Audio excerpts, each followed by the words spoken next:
even though it wasn't a full inning. Nice to see Boxberger have a good outing today. Yeah, just a clear outing.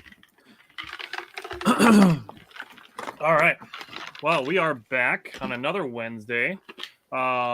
We have more than just Brewers to talk about today. Not that I'm bummed to be talking about the Brewers because we're getting down the stretch run, but in addition to Brewers today, Jake's got his red shirt on, so I see he's prepared we have our Wisconsin Badgers football primer today because they start on Saturday. So definitely looking forward to that. So I want to welcome in everybody that's going to watch. Do you know how I found this shirt? How'd you find that shirt? Looking for a burgundy jacket. See, I told you, dude. You got 2 weeks to find one. I know. Not even. You got like 10 days. I still have to convince my girlfriend to let me go just mustache. Yeah, you let me know how that goes for you. It's not going well, but I'm doing it. It's my face. So we got the Brewers to talk about today. We're going to talk about the Badgers. We're going to bring Mike back for talking about the Badgers. We like having him on for another perspective when it comes to Badgers football and basketball. He's very, very tuned into that, so we like having him on. Now, before we jump in, I want to bring up how critical thinking can help us.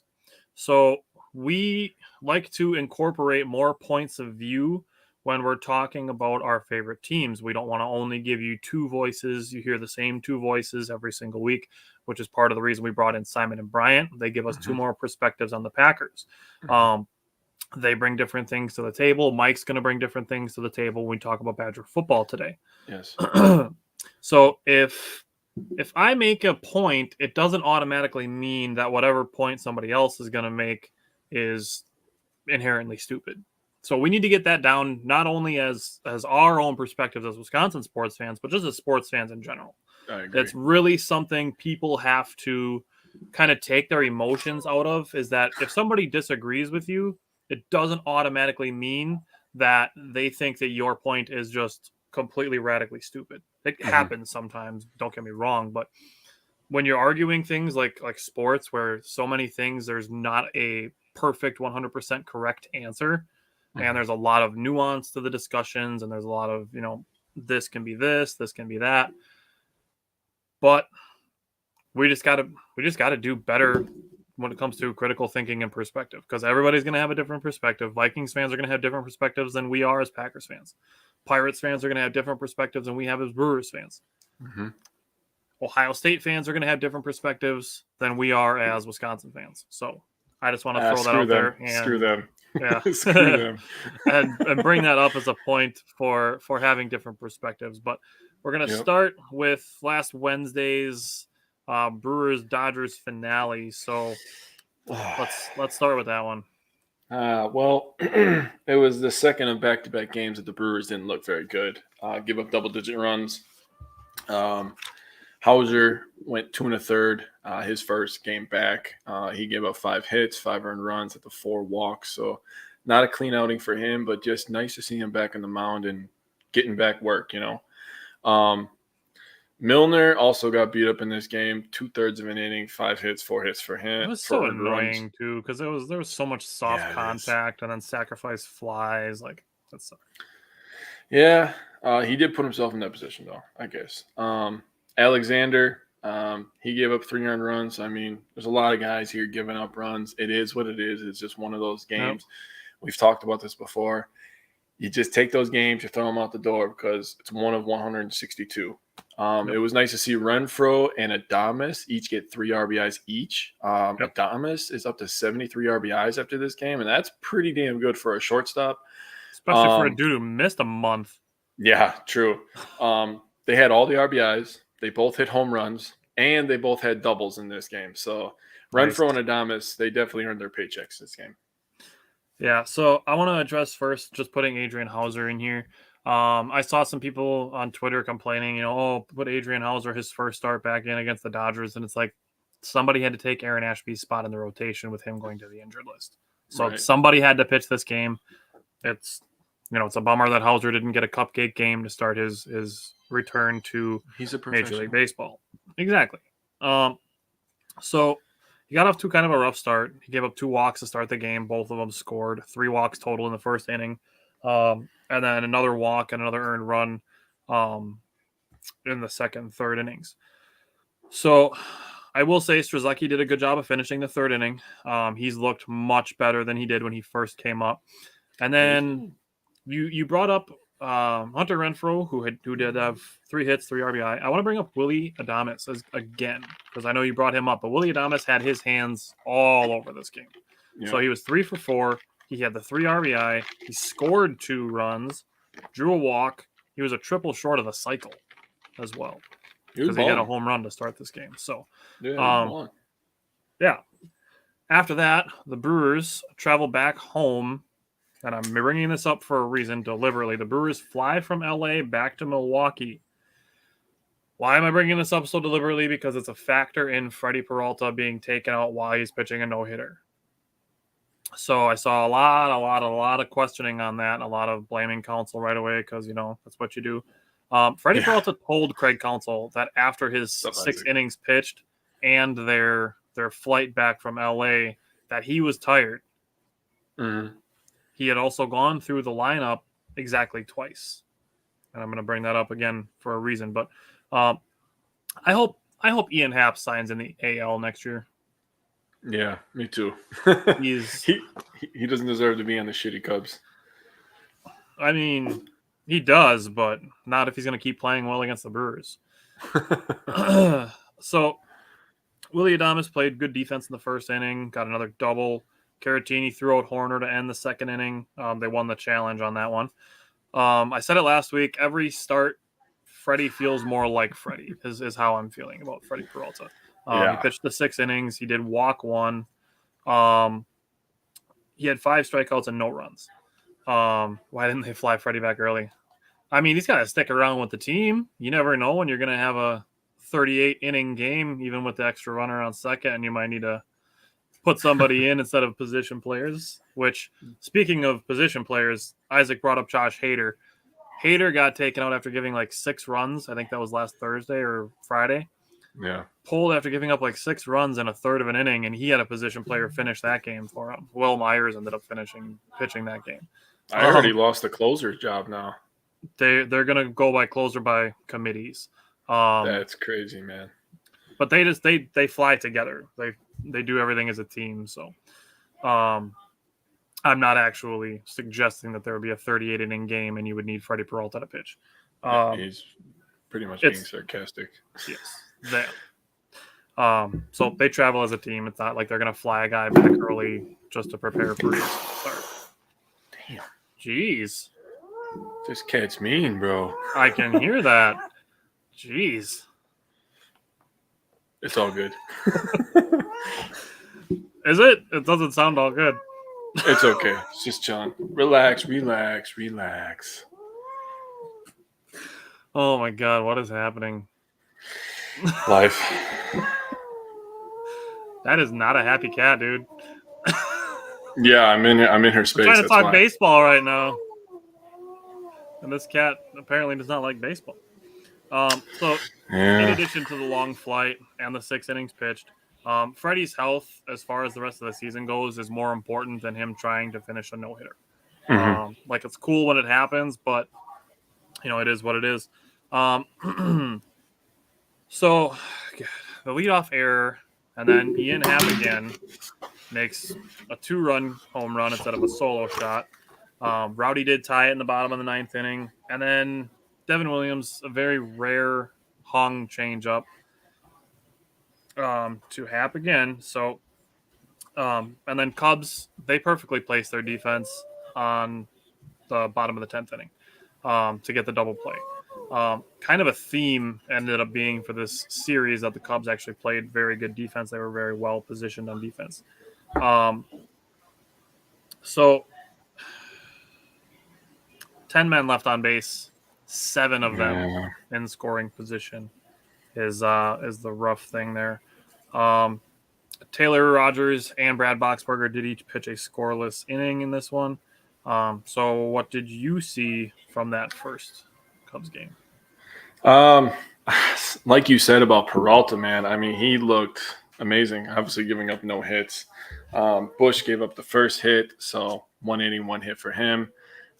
Taylor with a home run, so that was nice to see, I won't lie. He hasn't given us a ton with his bat, but Renfroe with another RBI. That guy just hits straight up. That guy rakes. And then Tellez with another home run and an RBI. Yeah, Tellez, he's great. And like Glad you he's said okay. about, yeah, me too, honestly. And then like you said about Williams, it happens. It is what it is. He is that before that hit, he had thrown was something like 12 or 1300 changeups and only given up 3 barrels Wow. total. So Wow. it's up to 4 now, but I mean that's crazy pitching. To throw that many pitches that many times, or that one pitch that many times, and to barely ever have anybody put the barrel on it. Yeah. All right, let's go to that cat Cat is is being a hater. hater. Nice. Well played, Isaac. Well played. Cat's being a hater. Can you settle down? I've been sitting here for like 20 minutes now. You can relax. Lock the cat in the bathroom or something. Sheesh. I wish. It's not my care. All right. Let's go to game 2 of that Cubs series. Well, game 2 ended up a lot better than game 1. Mhm. Also, Woody was almost as good as Peralta, I would argue. I guess this cat wants to talk about the Brewers too. Put it up. Just put the cat on your lap. Put Make the it cat. happy. No, it was not happy when I tried to touch it. So that's not happening. What's up, James? Woody, 6 innings pitched, 4 hits. He had the 1 walk, but 10 Ks. He's back to being the Woody that came back. Dude, he's been so good since he came back from the injured list. Yeah, he looks like a Cy Young candidate, in my opinion. Rogers, good clean inning besides the 1 walk, but he had 1 inning, 3 Ks. Bush, he had 2 walks, but no earned runs, 2 Ks in his inning. And this guy, you know this guy? Yes. The cat freaked out. The cat freaked out. Well, the cat doesn't like Tesla doors, apparently. That doesn't like that one, no. So that's awesome. Yelich with 3 RBIs and a home run. What a beautiful thing to see, especially against the Cubs. Colton Wong on fire. He also had a very good week. He's been really, really good the last couple of weeks. Yeah. And Willie Adames again, another home run. That guy's just pure power. I wanted to point out Urias had a double in this game, so everybody was getting their rounds, getting their hits, getting on base. Won this one 7-0, so great game to watch. This one felt like a game that kind of got us back on track. And, since, hindsight is 2020, it kind of did. Yeah, always. All right. I'm just going to ignore it. All right. So, Renfroe probably should have had a putout at second base. Ended up not mattering. Brandon Woodruff, his first time through the order, so through the first 9 batters, 7 strikeouts. Man, that's big. 7 strikeouts first time through the batting order. His fastball was doing the heavy lifting, really. He was throwing really good fastballs that were moving around. He retired 5 straight, struck out 5 straight from the second to the third inning, actually, at one point. Quiet first 6 innings. The Brewers broke it open in the 7th and the 8th inning. You mentioned Rogers' 3 strikeouts in the 7th. That's 6 consecutive outings getting to this game. 6 consecutive outings without giving up a run. Bottom of the 7th, Jace Peterson had a bunt, forced an error, and then Yelich hit the 3-run home run. You mentioned Matt Bush pitching a scoreless 8th. And in the bottom of the 8th, Colton Wong hit his solo home run. Willie Adames hit a 2-run home run. And then Brent Suter pitched a scoreless 9th inning.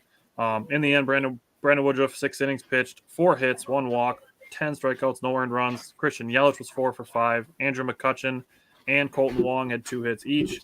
You can talk. And then Luis Urias. We're getting the cat removed, everybody. All right. No more hater cat. And then you mentioned Luis Urias with his double.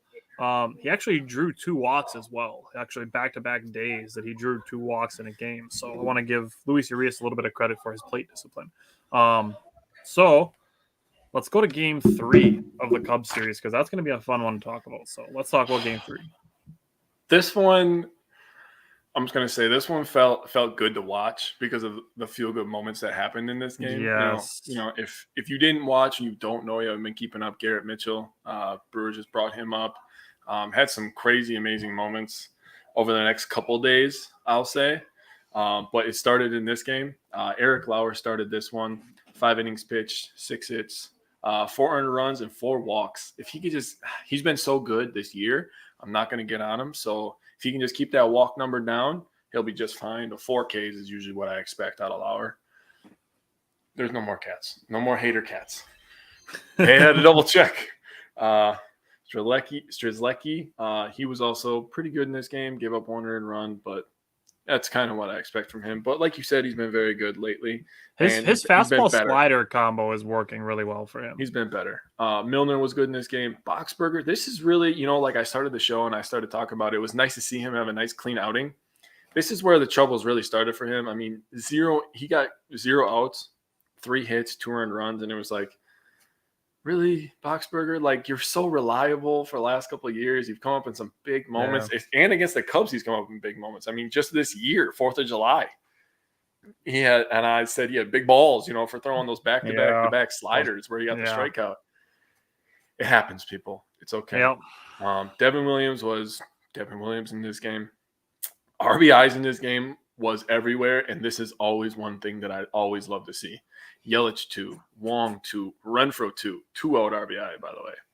Haria had 1. And Garrett Mitchell got his first 2 RBIs. And let me tell you, man, what a freaking moment. When you see, that's what, when you watch sports and you see their family celebrating that, you know that their family had to sacrifice almost as much as them, for them to get to that moment. So it really is special. Yelly and Wong had home runs again. So Yelly back-to-back home runs against the Cubs. Honestly, me and Tyler know a guy. We're not going to name drop. But he's a Cubs fan. He always talks shit about Yelly. So for him to hit home runs back-to-back days and the Brewers won both those games is absolutely amazing. So I got to bring it up. Isaac laughs. So Yelich had 1 hit in the first game, 4 hits in the second game. And then I think it was 3 or 4 hits in the third game. Christian Yelich, his batting average during this series went from 254 to 264. Yeah, that's crazy, bro. Christian Yelich in late August rose his batting average 10 points in one series. Against the Cubs. It couldn't happen against anybody better. It had to happen against the Cubs. So 2 walks and a single gave the Cubs an early lead, and then a broken bat single, a walk, and a single in the second gave them a 2-0 lead. Garrett Mitchell, his first at-bat, hit a deep fly out to left, bottom of the third. Hunter Renfroe missed a home run by less than a foot, hit it off the top of the wall. So this game, this has just got to be some salt in the wound for Cubs fans. But the bottom of the 4th inning, so they bring in Newcomb, right? He's a left-handed pitcher. Because the Brewers have 4 straight left-handed batters coming up. Yeah. This is bad. Jace Peterson, singles. Omar Narvaez, singles. Garrett Mitchell gets his first career hit, a single. Christian Yelich hits a 2-run home run. Which, did you see Brent Suter in the bullpen when he hit it? He was nuts. Suter was jacked. He was so excited. So they bring in this pitcher specifically to face left-handed pitching, and the dude gives up 6 runs. Oh my gosh. Yeah, I remember watching that. I was like, wow. They brought in a lefty, and our lefty just started raking. It was 6 earned runs he gave up because he gave up 2 more in the 6th inning without hitting home runs. And it's really annoying. I feel bad for Boxberger too. The home run that Happ hit should have been a solo shot, just an infield single before that. It's a bummer. It is what it is. But so after that, Devin Williams came in, got a strikeout and a ground into double play to end the game. But those 2 runs in the 6th inning did end up proving to be the difference in the game. It was good to see Hoby Milner bounce back. Good to see Devin Williams bounce back. And Christian Yelich did have 3 hits on this game. He could have had 4, but like I said, the Cubs actually positioned their defense really well, and Nico Horner took away a single from Christian Yelich. Nico Horner and Nick Madrigal are actually pretty good players for the Cubs. I'm not gonna lie, they're good players. So some solid potential players in the future. Isaac is just letting the Cub fans have it in the comments. But like I said, the big thing for me from this series was that Christian Yelich raised his batting average 10 points in 3 games. Yeah, that's wild. That's Honestly. that's crazy. 10 points in 3 games in late August. It's not like it's the middle of June. Mm-hmm. Okay. All right. Let's go to Monday. Yeah, Game we got one to against deal the Pirates. with more idiot fans from this game. So Well, let's do that. yeah. All right. So Get it over with. Corbin Burns. Brewers ended up winning this game, by the way. Which is good because I couldn't deal with the trade Corbin Burns if the Brewers had lost that game. Oh my god! So Corbin Burns started this game six innings pitched. He had 8 hits, 5 earned runs, 1 walk, and 5 Ks. So when you look at that stat line, you're like, that is not a prototypical Corbin Burns, outing. Suter was fantastic in this game. Again, Suter was fantastic all week long. I'm just going to say that. Williams was also fantastic. 0 earned runs for both those guys. 2 hits for Suter, 0 for Williams. Both had a walk. Both had 2 strikeouts. So they were shutting shit down. Renfroe, again, the guy was just raking. 2 RBIs again, up to 58 for him. Adames gets his 76th RBI of the year. Hira gets 2 more RBIs, his 28th RBI of the year. Hira also hit a home run in this game, and Garrett Mitchell hit his first home run. The thing about Hira's home run is it was a walk-off, if you didn't know. Yep. It barely scraped the top of the wall, but it got out. If you have never, I don't know how you would live in Wisconsin, this never happened, but just for the fat chance that it did happen, if you've never heard Euchre call a baseball game, I'm telling you right now, put that on your bucket list. It is magical. It is seriously something that everybody needs to experience as a kid in Wisconsin. I mean, we're so blessed to have a guy like that who's been around so long. I just love listening to him, and then he just starts telling a story from like 1955, and I'm like, what is happening right now? What's the score? But he always lets you know he's a great storyteller. But the reason I bring him up is him calling a walk-off homer. To me, yes, I'm biased. I don't think there's anything better. That's like one of my favorite sounds in the entire world. But Hira got it. I'm actually really happy for Keston Hira that he is up and hitting and getting playing time again. It's such a beautiful thing.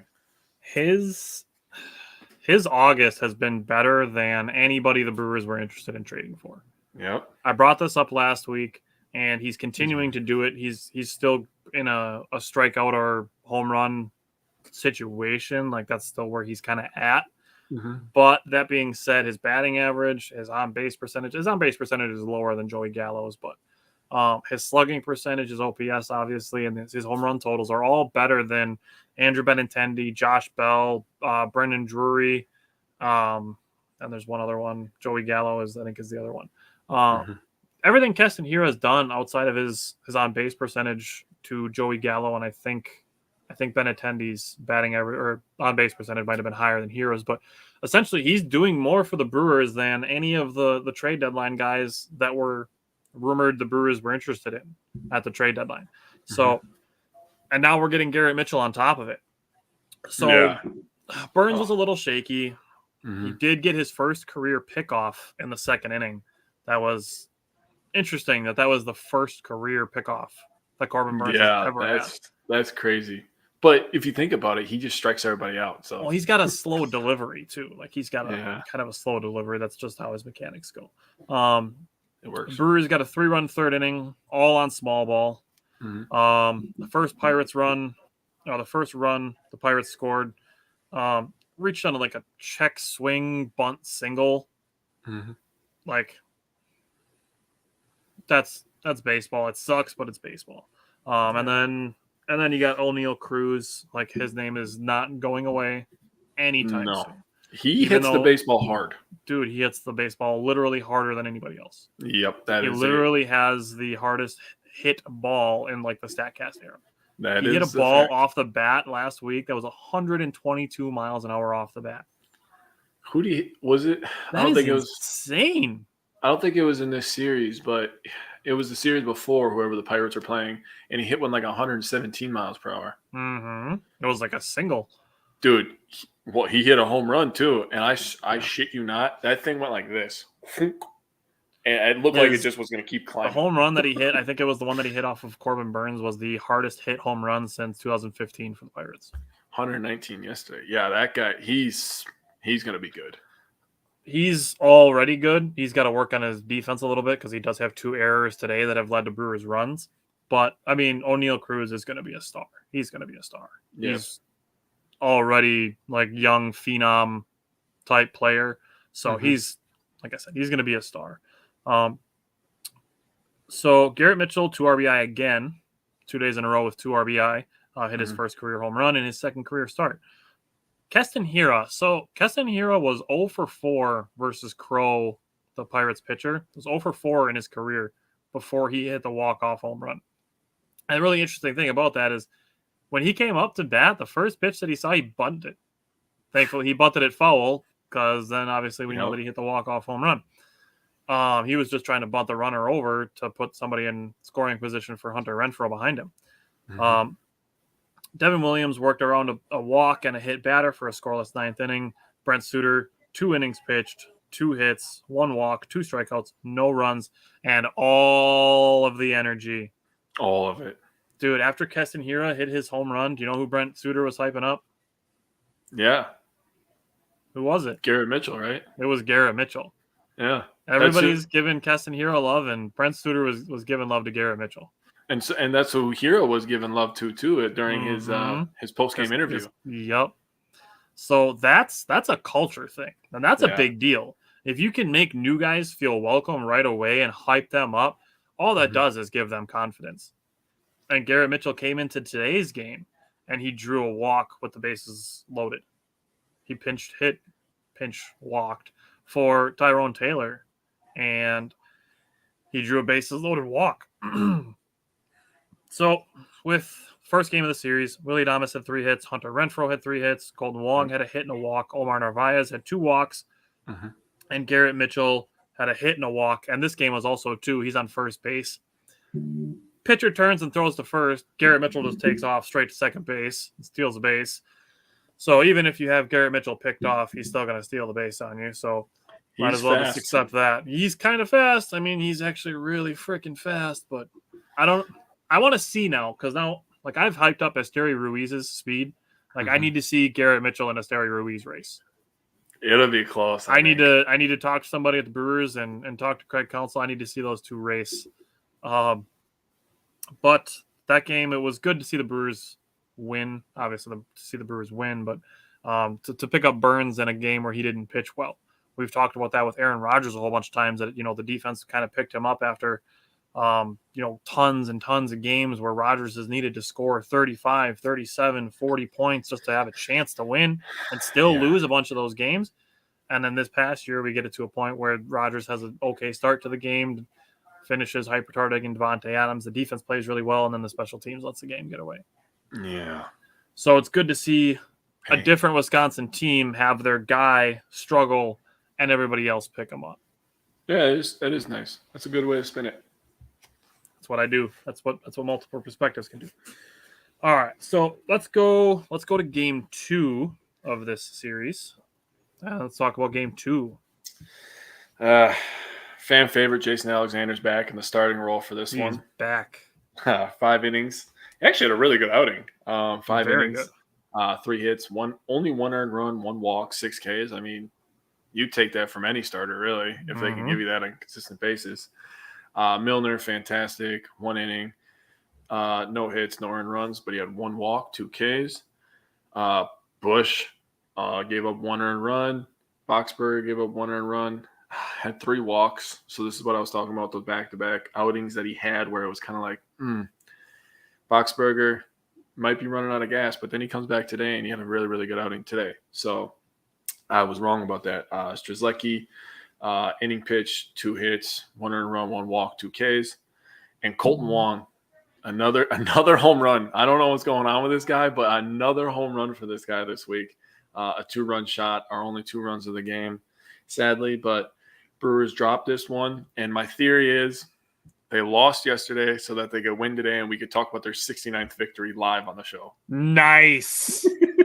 Yeah. Nice. Yes.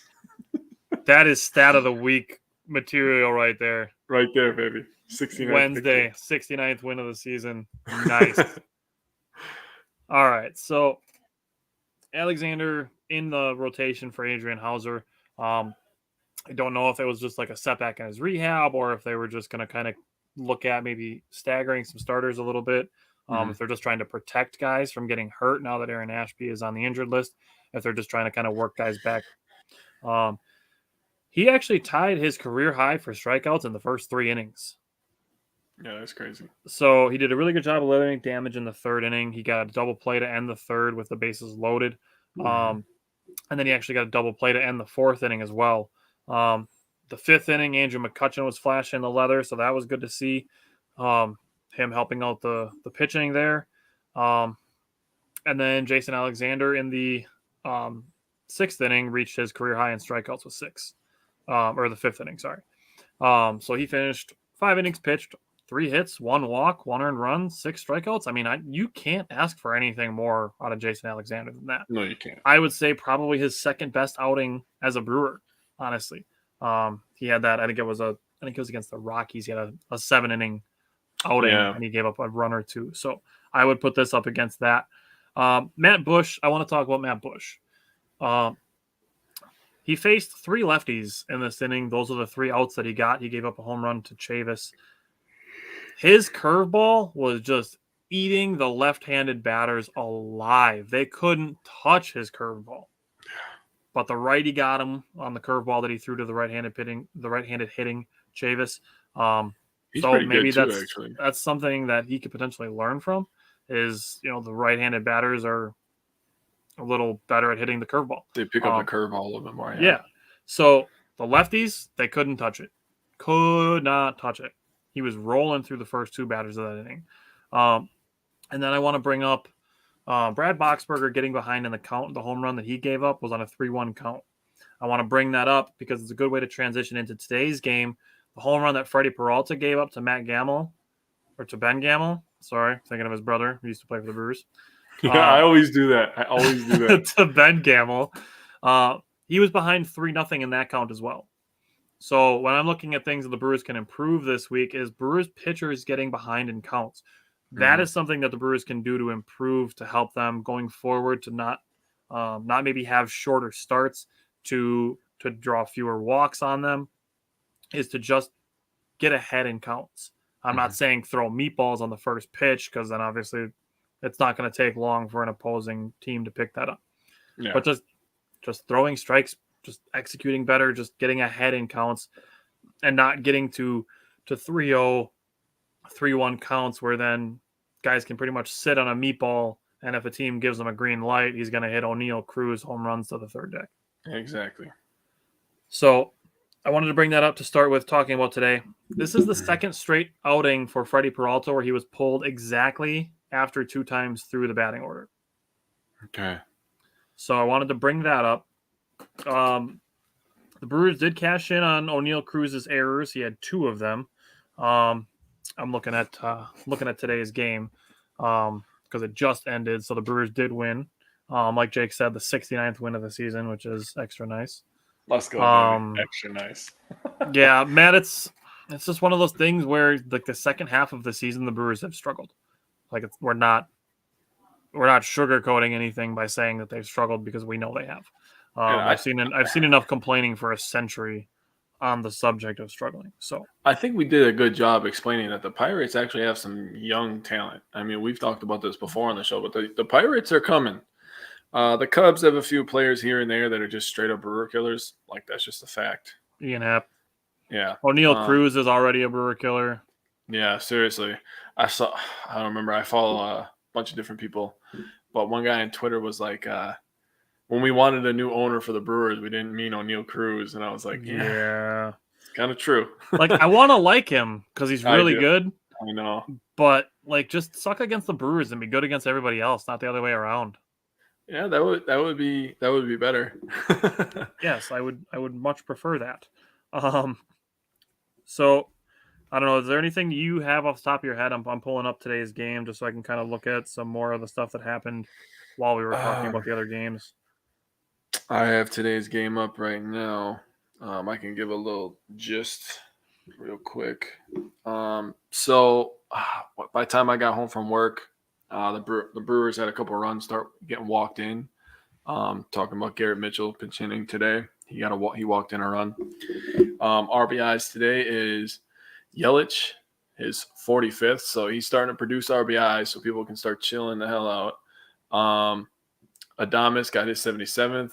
Narvaez, Urias, Curia, and Mitchell all had RBIs. So you have 6 different people with RBIs today, and the Brewers scored 6 runs. So that's a good sign.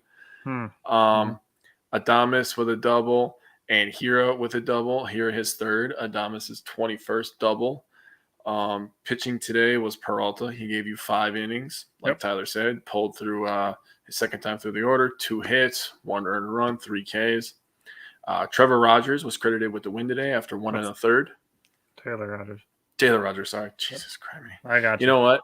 There's so many damn sports and so many goddamn names, and I just know so many damn people. It's just like, you know what? I'm gonna blend somebody's name together. That's just how this is gonna work. You're gonna have Tyler O'Neill Cruz. Tyler O'Neill, yeah, seriously.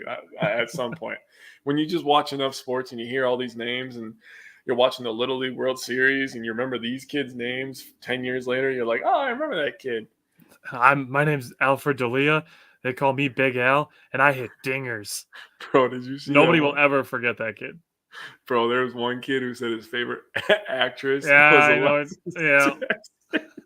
I was like, I already knew that's where you were going with that. Whose parents? Whose kid? I saw one. Okay, so I saw one today. The kid had his dream job was retirement. Yeah. Oh my God. If you think about it, that's freaking brilliant, dude. That is freaking brilliant. Oh, who the hell wouldn't want to be retired right away? Wow. These kids nowadays. Yes, man. Matt O'Neill Cruz did actually help the Brewers today, offensively and defensively, by not doing anything on offense and doing the wrong things on defense. True. So today was only the 3rd time in Tyrone Taylor's career that he drew 2 walks in the same game. 3rd time? In his career. Wow. Not 3rd time this year, not 3rd time this month, 3rd time in his career that he's drawn 2 walks in the same game. He needs to settle down then. He needs to work on his plate discipline. I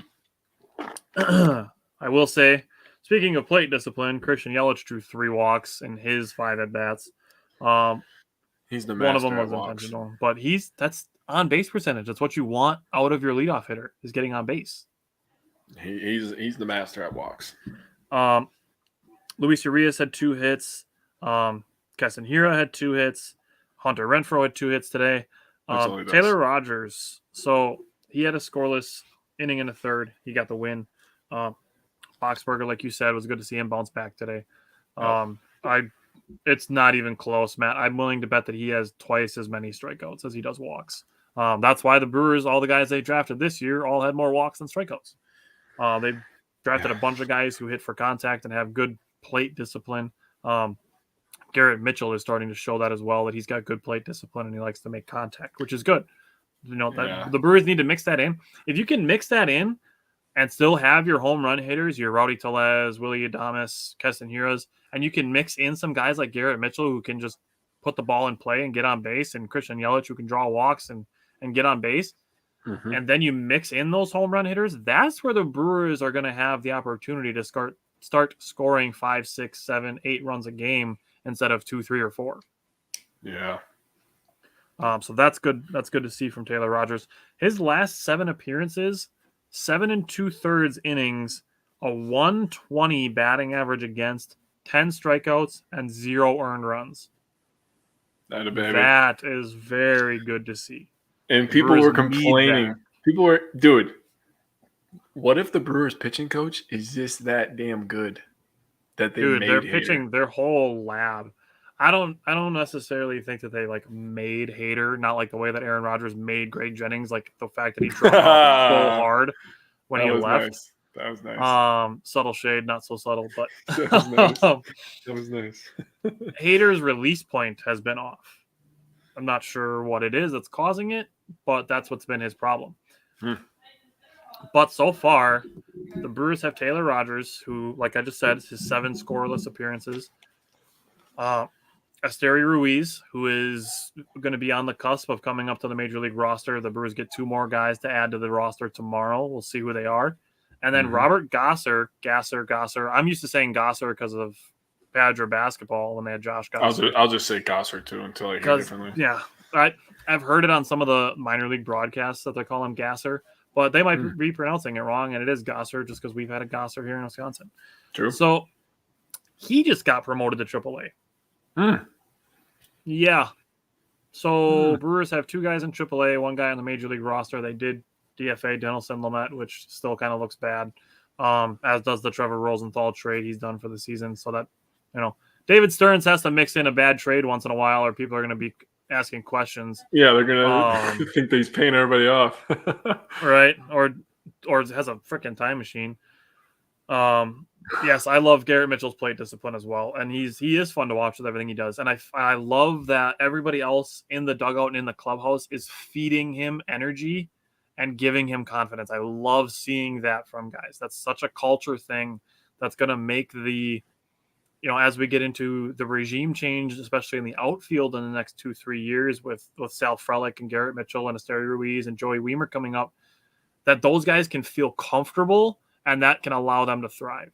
Yeah, and I'm not saying that Greg Jennings was a practice squad receiver. Like, he was still a good wide receiver, but he was not the same when he left Green Bay. He was practice squad his last year in the league. Yeah. So it's good to see guys getting more contributions. So the Brewers drew 3 walks out of the 9 spot today, 2 by Tyrone Taylor. And 1 by Garrett Mitchell. And yeah, Jackson Churio is another name to bring up. He's probably going to be in AA real quick because he came back from being sick, and he's hit like 2 home runs in the last 4 days. Yeah, he just checked out American Family Field the other day. I believe it was it Saturday or Sunday? I don't remember. But yeah, it was one of those days. He came back. It was after his first game back where he hit a home run in his first game back. This guy, now that's the guy that, like O'Neal Cruz, where you look at Jackson Churio, you're just like, yeah, that guy's a star. He's almost guaranteed to be a star unless something crazy happens. The numbers that he's putting up in single A and like his rookie ball, like all the names that you look at with him, and it's like Ozzie Albies and Bryce Harper and like I'm trying to think of some of the other names, like Giancarlo Stanton, and you see him like among all those names where they were at that age, and it's like, sheesh.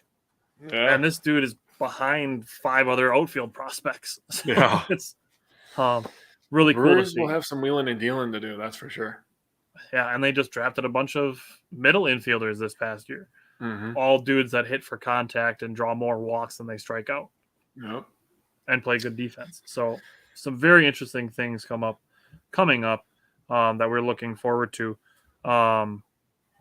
So do you have anything else as far as baseball is concerned? No, I do not. Let me check if the Padres are winning. Do they play today? Okay. I believe so. Because we have to pay attention to that, because that's who people are comparing us to right now. It's the Padres. Right. That's the team we're chasing right now. So they must have won. They won yesterday. I know that. Brewers were. Oh, they are winning right now against the Giants, 5-1. Damn Giants. Damn Padres. I'm not a fan of them either. Yeah. All right. So let's talk about our power pair. I will let you go first. You want to do pitchers or position players first?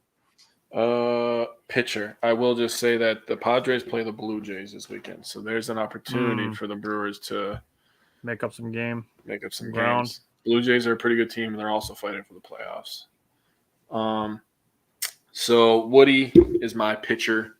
I picked him. Just, he had a really good outing, and he's been really, really good, and I wanted to give him some credit. I was flip-flopping between him and Peralta because I was really happy to see my boy Freddie back. Yeah, I called him the right name, right? That's crazy. Got a boy. Yeah, you didn't Might call be him Willie Peralta this time. good. God, how many times I did that in a row.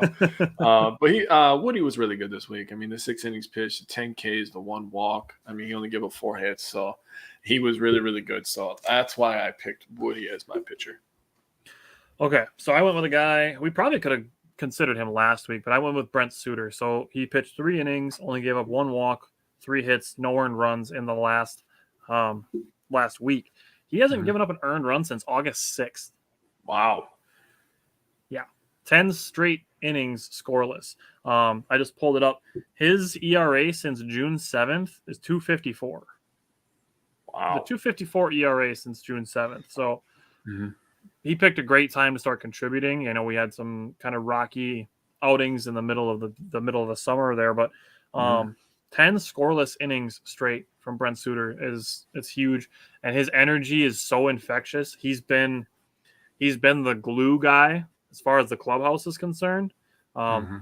Nothing but positive comments coming from him, talking constantly about banding together and hyping up guys, like seeing him like lose his mind on the Christian Yelich home run. And like I mentioned after Keston Hira hit his walk-off home run, and he's over hyping up Garrett Mitchell and just feeding energy to him.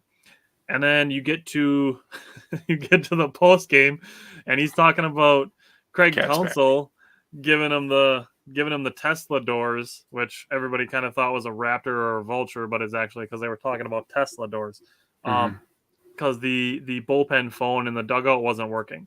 So Craig Counsell had to get a little creative and hit the Brent Suter bat signal. So Brent Suter knew to come into the game. But seeing all that energy coming from Brent Suter was just another reason for me to put him in my power pair. So, and rightfully so. He's been awesome. And who doesn't love it? He's an old school pitcher too. Yeah, I agree with Matt. I hope Brett Suter retires a Brewer as well. He's awesome. I don't see with Brent Suter, I don't think money matters to him.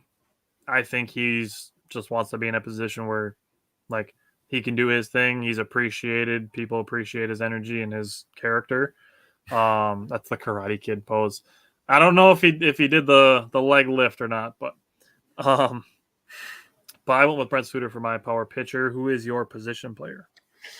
Well, I went with one of my boys again, Hunter Renfroe, because that guy, he straight up just rakes. So I looked up the stats and I updated his at-bats and his hits. 13 for 29 this week. That's very, very good. That is a 440 batting average, 448. He also had 8 RBIs, 4 walks, a home run, and 4 runs. So this guy was getting on base. He was scoring. And the one home run from him, a guy with so much power, is actually kind of surprising. But he's hitting, so that's all that matters. Yelly was good this week, and there's a couple other guys that I could talk about. I mean, Mitchell, we could have given him an honorable mention for him just coming up and really just doing his thing right away. But I went with Hunter Renfroe because he's been consistent over the last couple months, I think. Yeah, I was originally going to go with Christian Yelich strictly because of him raising his batting average 10 points against the Cubs this weekend. But after Colton Wong just deciding that he was just going to rake everything this week, I switched to Colton Wong. So in the past week, 3 home runs, 8 hits, 4 walks, and he now has a 5-game hitting streak going. Wow. And he's been playing good defense. So, which is really good to see that Colton Wong is playing good defense after struggling in the first half of the season. So, I went with Colton Wong. There was a lot of choices. We've had weeks where it's really hard to pick a guy, but this week we had a lot of choices. So I'm glad we brought up all the names of all the guys that have been contributing. It's a really, really nice thing. Just wait till there's a couple of guys on here that could be streaky. Like Tellez can be streaky. He could be a guy that can just all of a sudden Willie Adames is certainly streaky. Yeah, Willie is streaky. You Luis got a guy Urias is streaky. Man, we need him to just go on. Just give me one more good hot streak from him. That's what I need from him so we can get that final push to get in the playoffs. I have never so badly wanted the Brewers to make the playoffs in my entire life. I want them to make it so bad over the Padres. Oh my God. You know how petty I can be, dude. I want that so bad because everybody's like, "Oh, the Padres," and then Juan Soto was like, "I feel bad for the pitcher," blah blah blah, and then all this other stuff, and they're all doing interviews and they're all talking out of their asshole, and it's just like, you guys haven't even suited up yet. I want that so badly, dude. So this weekend, I'm really hoping that they can take the lead, in the wild card and get into the position at least, because then next week I'm bringing that energy. All right, so you mentioned the Padres are playing the Blue Jays this weekend. Yep. So the Brewers start a 4-game series at Arizona, and then they have 3 at Colorado. Now, you look on the surface, and it's like, oh, these are 2 under 500 teams. These teams, the Brewers should beat these teams handily, whatever. Those 2 teams are actually a little bit better than their records suggest. For them being as close to 500 as they are in a division like the NL West, where you have the Padres, the Giants, and the Dodgers, that's tough. So that's, in my opinion, I would say the best division in baseball. Maybe the AL East, but the Red Sox are kind of falling off hard. I lied. They play the Dodgers. Oh, all right. So that's even better. At that point, you might as well just cheer for the Dodgers to beat the Padres because it benefits the Brewers, and it's not like anybody's catching the Dodgers anyways. Well, we can maybe watch the Brewers take the lead on Sunday because they play on ESPN. So I would enjoy watching the Dodgers win like 110 games and then lose in the first round of the playoffs. Oh my God, wouldn't that be something? Wouldn't that be something? Jeez. I would thoroughly enjoy that.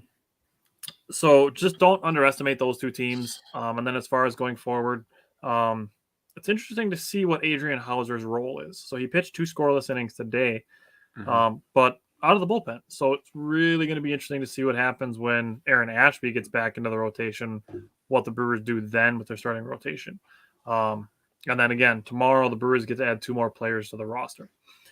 Rowdy Tellez was day-to-day, and he was back today in the DH spot. So thankfully, Rowdy's not going to be on the injured list. So, yep.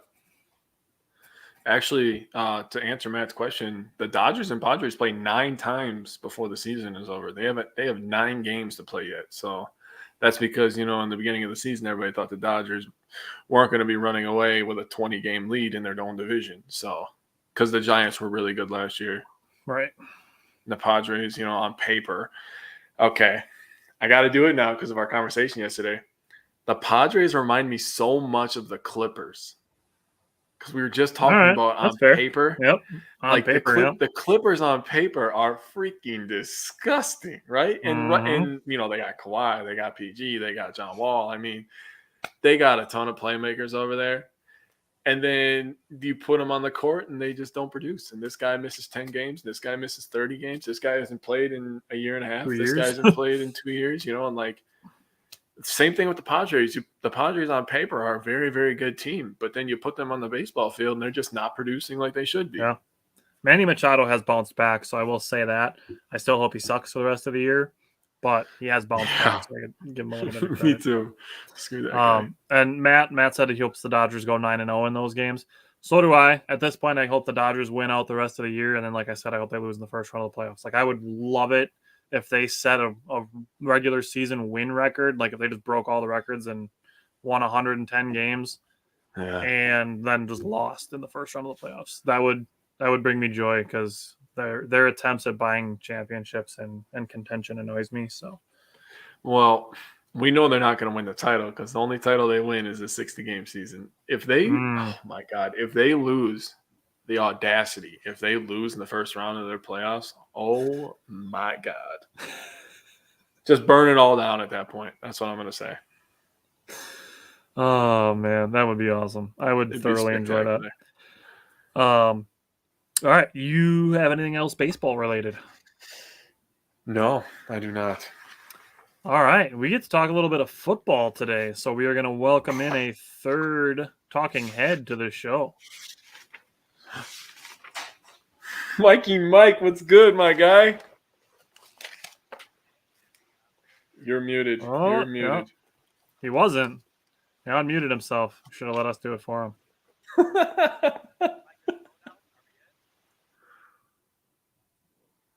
Yeah, Matt, the Lakers and the Dodgers both won shortened season titles. Yeah. It sounds like you're talking to us from like 86 yards away. It does sound like.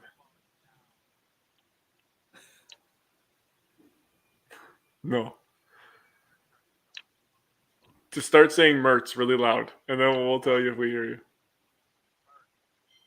Quiet. It sounds there. like somebody kidnapped you and put you in the basement, and you're trying to shout for help. Like you have tape over your mouth. You're like, help me, help me. And the kidnapper is just like, I've soundproofed the basement so nobody will hear you. Okay, how about now? We good? Oh, I can hear you now. Now I we're can good. hear you now. Sorry, I had headphones in, and apparently those aren't that good. So we're gonna take up for this. But Fuck no, them headphones.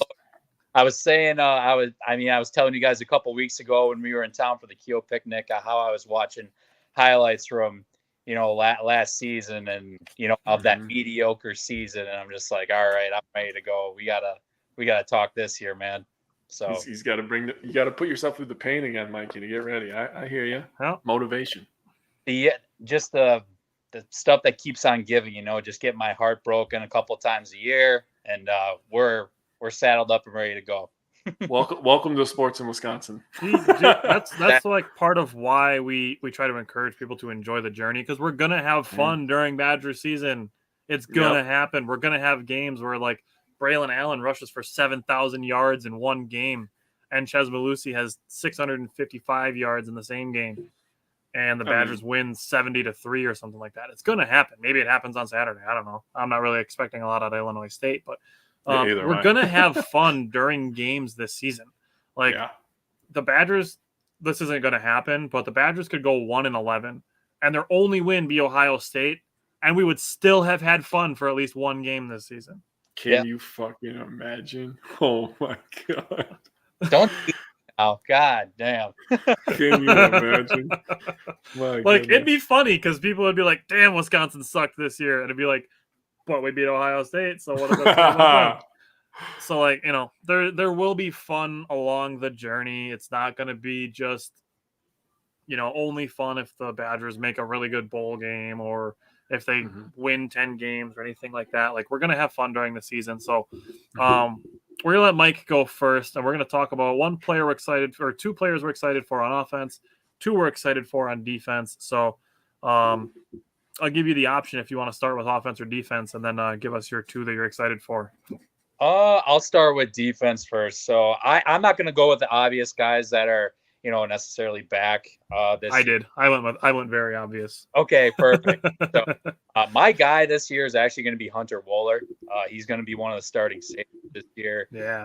Coming into the bad when he got recruited, he was a big, high 4-star guy at safety. I mean, it was down between us and Ohio State to get the guy. So he's going to be one of the most, in my opinion, one of the more athletic safeties that we have seen in quite some time. Even if you go back to his days watching film, he was at Muskego, he's just a safety that plays downhills and he just punishes the hell out of dudes. So I think, combining that with, our linebacking core that we have coming back, I think he's going to really, really surprise some people. He was one of the only freshmen that did get playing time in general last year too. So it's nice that he got a little bit of that under his belt. So he's not necessarily going to be brand new to the position, at least at the college level. So he's probably my one guy that, might catch some people off guard when they're talking about this Badger defense. So he's going to be my number one guy. And then my second one is going to be Jay Shaw, one of the transfer cornerbacks.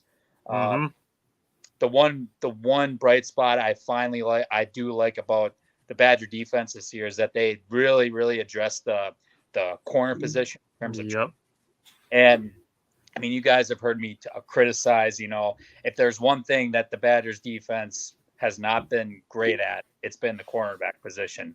Well, in this offseason, the one thing they did a good job on is, getting those, transfers to come in. And yes, we're probably going to need a couple games to gel, which is perfect, especially for these first 3 games that we have before Ohio State. So, it starts with a guy like Jay Shaw, who has that experience in the Pac-12, who has all conference experience for that matter, playing for UCLA. So those are the two guys I'm most, looking forward to help contribute to this defense, because I'm going to bring this up later on when we talk about bold predictions. But I think, as far as, takeaways and stuff, I think those two are both going to have a serious impact on that. The Badgers actually brought in 3 cornerback transfers from out of state. So they really did, like you said, they really addressed that position. Paul Chris talked about really addressing their secondary. Aside from Hunter Waller, John Torchio is going to be back there with him. And he had a couple bright spots of some interceptions last year. So if Hunter Waller is kind of playing downhill and Torchio can be that ball hawk guy kind of deep, there's some potential for the Badgers secondary. So I like those picks. Jake, who are you looking forward to on defense? So I went with a pretty obvious guy, but a guy that doesn't get enough love. I'm a big man, so I love that big man. So I went with Keanu Benton. He's the guy. He's the man in the middle. He's a monster, just like Kenny Clark for the Packers. Kenny Clark makes everything go on that defense by sucking up two offensive players and then getting in the backfield and wrecking havoc. So you look at a guy like Keanu Benton. Over 33 career games, 24 starts at nose tackle, right? He had 45 tackles, 9 tackles for loss, and 4.5 sacks. That's for his career. Just last year, 25 tackles, 5 tackles for loss, and 2.5 sacks. That'll do. Of those 2.5 sacks, he had 2 of those sacks against Minnesota. So a big-time game, he showed up. He also had 6 tackles in that game, so he was a monster in that Minnesota game. Heartbreaker that we lost. It is what it is, but I'm looking for Keanu Benton to really, really have a good game, good year.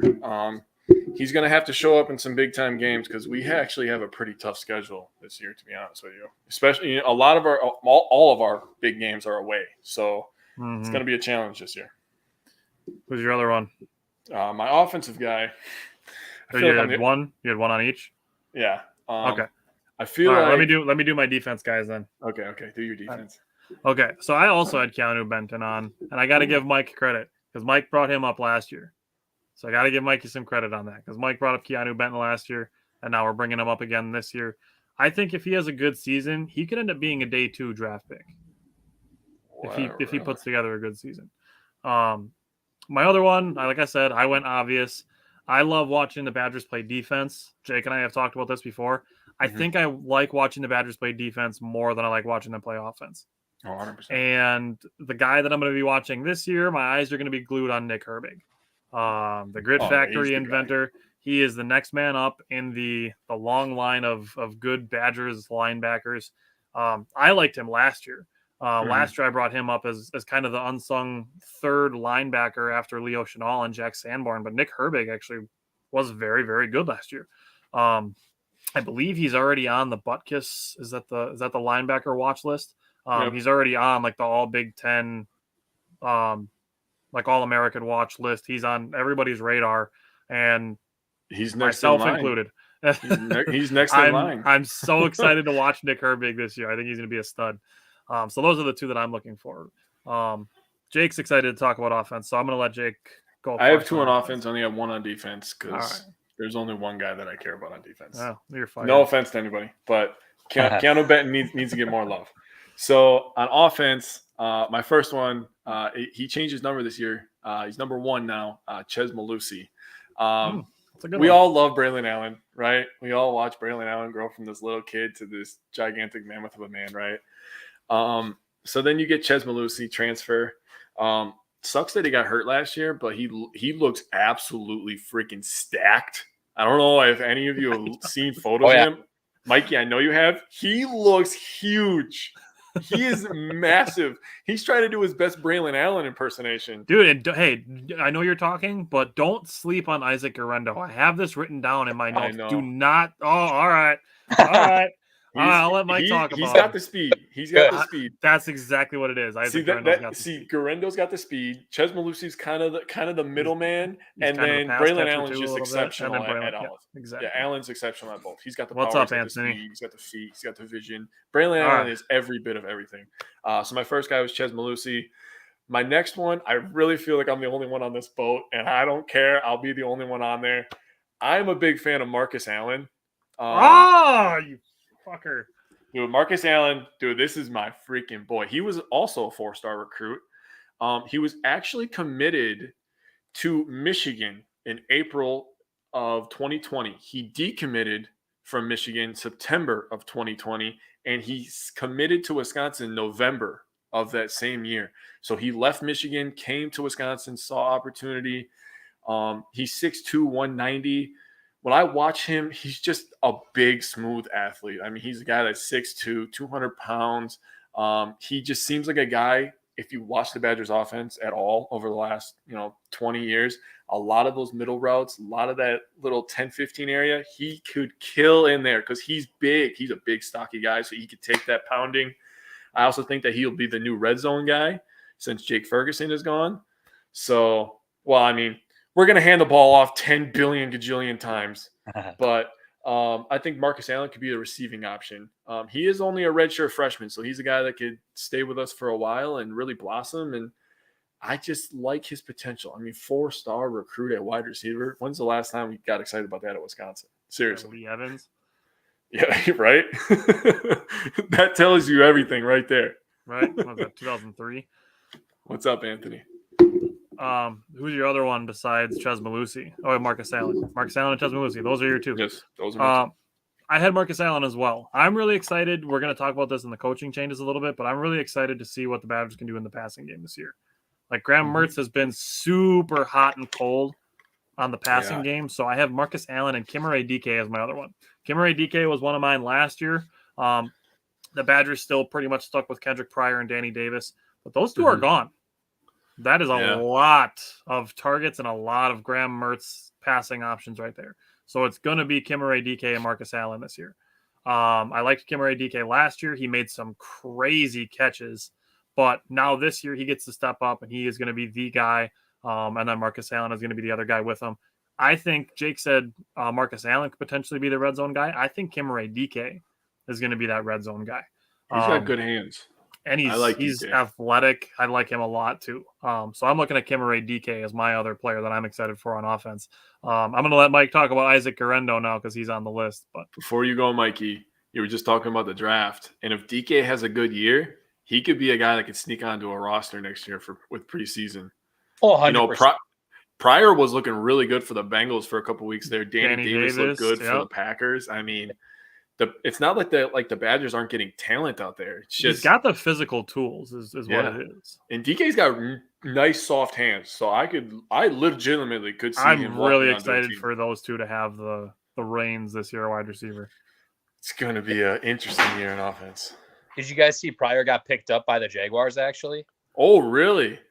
That just happened this afternoon. So cool. The Bengals wanted to bring him back on the practice squad, but now the Jaguars picked him up. So he's on the 53-man down there. So nice. Badgers on that roster down there, him and them. So, yeah. Love it. That was cool to see. But I'll touch base on we'll go with Garendo first. I mean, this is a guy that's had in the last 3 years, he just needs to put it all together. We've seen flashes of it last year. And we definitely could have used him throughout to close out the year, especially when Braylon was getting dinged up a little here and there. But I mean, going into this first depth chart going against Illinois State, I mean, they got him as a kick returner this year to start, which I'm very excited for personally. I think Coach is going to find ways to put him out in space, possibly line up as receiver. That's just a prediction that I have in like his new offense. I like it. The more that we get our running backs involved this year, the better. I would love to see some sort of formations with at least two of those three dudes out on the field at the same time because, Garando's the quickest out of all of them. And I just think if he's like one of the fastest players in college football, period. Yeah, the more ways we can use him, the better. So not only we're going to be using him at that running back spot, probably the third down situation at least, but I could see him lining up a receiver. He's going to be the kick returner to start. I like that. I think that's the most exciting thing out of getting him on the field. Exactly. Just getting him the opportunity. I like that. I like that him as a kick returner. I really like that. Yep.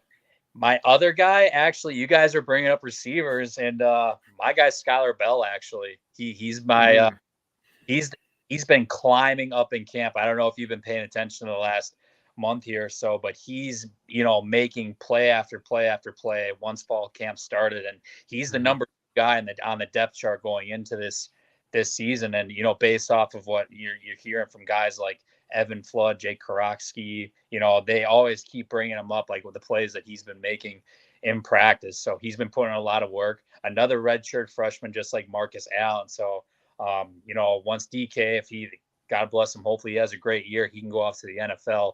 I think we're going to be sitting in good hands at the receiving spot, personally, led by, you know, DK, obviously, Marcus Allen and Skylar Bell. And, you know, you've been here, you just hear nothing but, you know, praise about this kid that's just been making plays in practice. So I'm looking forward to Skylar Bell actually making, you know, a few plays for us this year. And I'm going to give a shout out, one more guy. It's going to be real quick. I got to give a shout out to the offensive line, Jack Nelson. I'm going to put him in there. You know how bad our offensive line was last year, with, you know, how many times we struggled. I was so happy to hear that he got moved over to left tackle. I feel very comfortable about him being in that spot versus, you know, unfortunately that left guard now, but Tyler Beach. So Jack Nelson, he has played that spot before. He played it in high school. So, I mean, high school to college, obviously that's a little, you know, the learning curve is still there, but I'm happy to see him get that left tackle spot going into this year personally. And, you know, I think hopefully that gives Mertzy some peace of mind as well. So just had to give a quick shout out to him.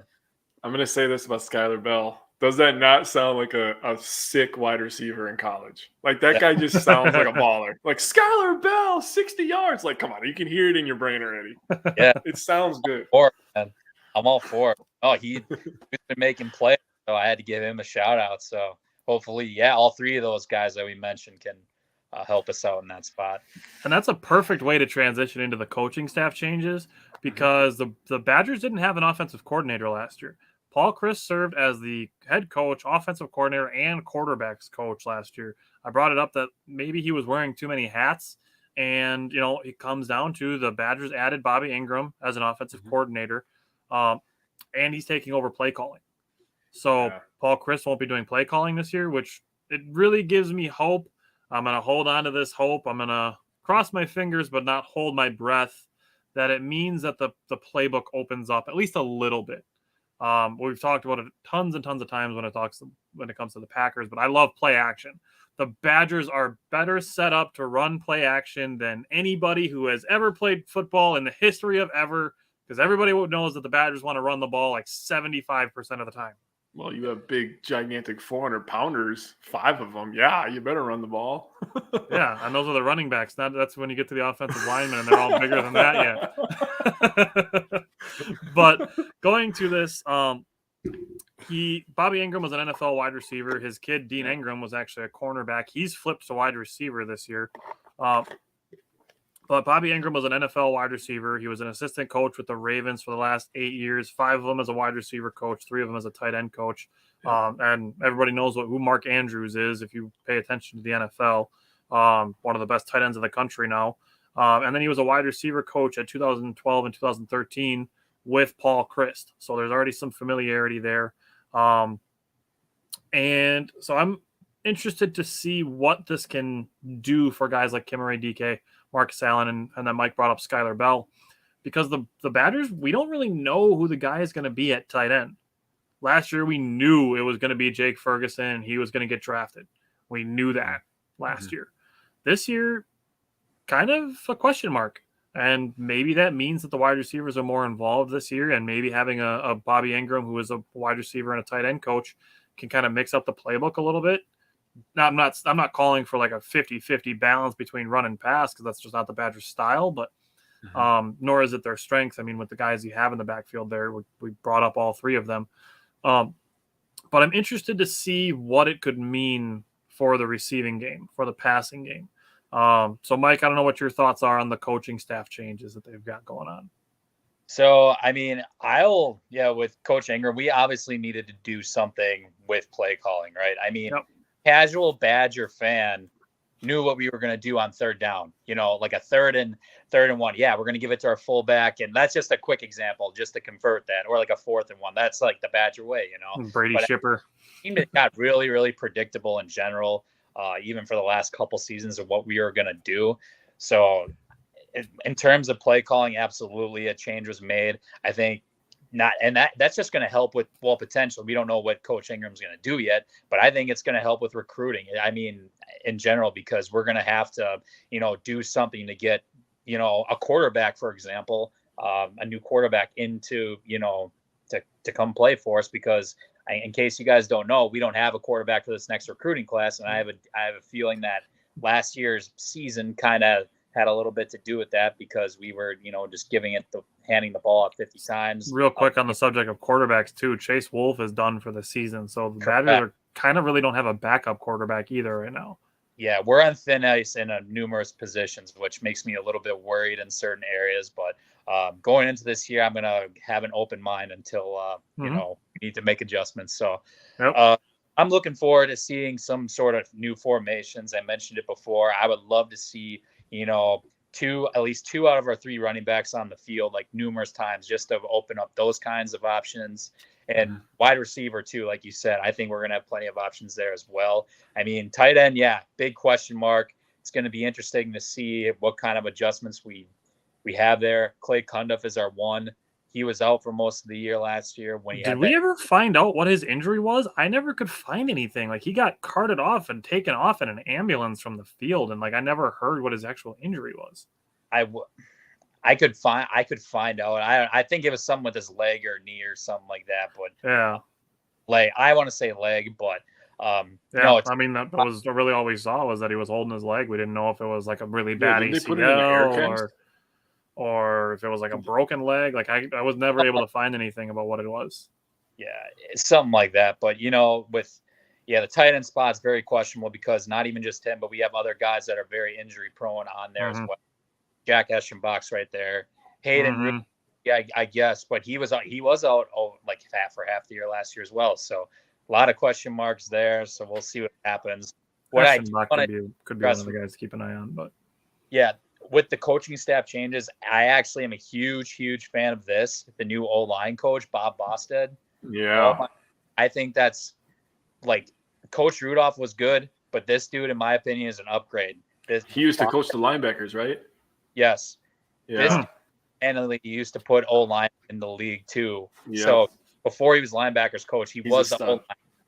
And his coaching mentality is different from Rudy. He likes to keep guys in the same spot for like the whole entire and learn one spot, rather than Coach Rudolph, who would like rotate guys around a lot. So I think, we have Bostad's got a lot of experience at the O-line group. I'm very, very excited, because I think that was the best move. And I think that was just as good of a move as the bringing in Bobby Ingram, to be honest, because this dude's got experience. He puts first-round linemen in the league too, mind you. Yeah. So those are there was other coaching changes as well, but I'll just address, those two right there. But no, I'm excited, especially with the O-line spot. I think we're, in terms of, bringing guys in at that position, I think we're going to be just fine. So, no, huge fan of it.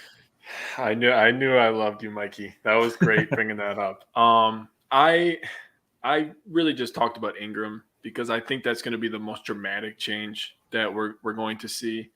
This will be the third different play caller in the same amount of years, in 3 years for the Badgers. Yep. So let's give some leeway to Mertz. I mean, to come in as a freshman, and then the next year you have a different play caller as your head coach, and he's stressed out because, like Tyler said, he's wearing too many hats. And now you have this other guy with NFL experience. I think that's going to do nothing but good things. If you read anything on it, Mertz talked about going and meeting with Ingram, spending time with him. He put him in game situations. He said, it's 3rd and 8. We're down by a touchdown late in the third quarter. What are you calling? And he talked about how he wanted to see and feel his feel for the game, in those moments before they got put in them. So, him having NFL experience, playing in the NFL, his son, obviously, Tyler brought that up. The thing that's going to change this year, though, is Ingram's going to be calling the plays from the box. So he's going to be calling the plays, and the players are going to have to signal the play down. So that could be something where the Badgers' playing style, and our big boys up front, they're not used to, hustling a little bit. That's going to be something that's going to change. I would like to see us run a little bit more tempo. I think that could knock some people off guard. I think that could benefit Graham Mertz too, honestly. It could. He's in a rhythm. Keep him hot, right? Yep. And my point is, you got these big, gigantic 380 pounders. Why not just have them run 5 seconds after that? You want to exhaust somebody? Lay 400 pounds on them consistently. That's all I'm gonna say. That'll exhaust anybody. So I'm tired just thinking about it. Yeah, seriously. To me, Ingram is really going to be he's going to be the most dramatic change. I'm glad you brought up the offensive line, though, because I had that written down just in case somebody didn't bring it up. But him switching from linebackers, and if you looked at the Badgers the last 5 years, the amount of linebackers we put in the league, even if they were practice squad guys. Joe Schobert's still getting jobs. He's getting traded and still playing. I mean, me and you have talked about this. A guy that nobody talks about, Andrew Van Ginkel. That guy's still on the Dolphins. Yeah. I mean, Zach TJ Bond Edwards is on the Saints. Zach Bond, TJ Edwards. Those guys are just floating around the NFL. Obviously, we know TJ Watt. The guy just won the Defensive Player of the Year. So, I mean, we got a Chris number Orr of was linebackers. floating around for a while, too. He was. So this guy is going to go back to the offensive line. We're going to get back to being mean. We're going to get back to putting people on their asses. And we're going to have some big old alleyways for Braylon Allen's big, giant ass to walk through. So very excited about that. All right, let's go to some big games. So, Mike, what are some big games that you really have circled on the calendar right now? Yeah, Jake kind of mentioned it before. They're all kind of on the road pretty much. Yep. At Ohio, it starts with at Ohio State. They got a lot coming back this year, and it's going to be interesting to see how we adjust, both on offense and defense, how our transfers and from the secondary play against a guy like CJ Stroud, and Graham Mertz going into the frickin' horseshoe, God help us if he plays like how he did last year. But, I'm remaining optimistic. Okay. That's what we do. I could go down the line here. I don't know if Michigan State is just a fluke from last year. But going on the road at that place is just, it's going to be hot, obviously. So that's a big game. I mean, at Northwestern, right? I don't know if you want to call it big. All I know is that we do not play well there in general. We're under like some sort of curse. It's a trap game always. It's a huge trap game. It's never Illinois. Yeah, it's never. Yeah, or Purdue sometimes. I feel like it's always a trap game. Dude, I mean, they got a guy they got O'Connell, their quarterback for Purdue. He can sling it, but I would have to say the top two. I'm going to say at Ohio State, and then I'm going to say at Kinnick in Iowa at the end of the day. I think Iowa game is going to be probably another night game like last couple of times we played out there because, especially if we're doing good throughout the year, they're going to find a way to make that a night game, just make that possible for us. So, going into that stadium's definitely no cakewalk by any means. So I would say at Ohio State and at Iowa are the two biggest ones on the schedule for. Those are the two that I have written down. So I couldn't pick two. I picked more than two. We're talking about there's a lot of good. What changes are going to be brought in with this offense, with the two receivers being gone, with Jake Ferguson being gone, all the running backs are back, and hopefully they're all healthy throughout the entire season. And we talked about giving the offense a couple games to gel. So there's potentially 3 games for the offense to gel. And hopefully that 4th week is where it all comes together. And if that's the case and that's the way it goes, maybe the Badgers can pick up a win at Ohio State. That would be a resume building game. When it comes to the end of the season, and we're talking about what bowl games the Badgers could get, where they're going to finish ranked, that Ohio State game is going to matter. Yep. Even if they lose that game, if they have it close, like if the Badgers get blown up by Ohio State, it's not going to matter. Yep. But if the Badgers are close in that game or find a way to win it, that's going to matter at the end of the season. So that's a resume building game. That's what I'm looking at with that. And then I also have Iowa. Mike is talking about it, and he's talking about, it's just one of those games. To me, what I have written down with this game is it's one of those games that makes or breaks the season.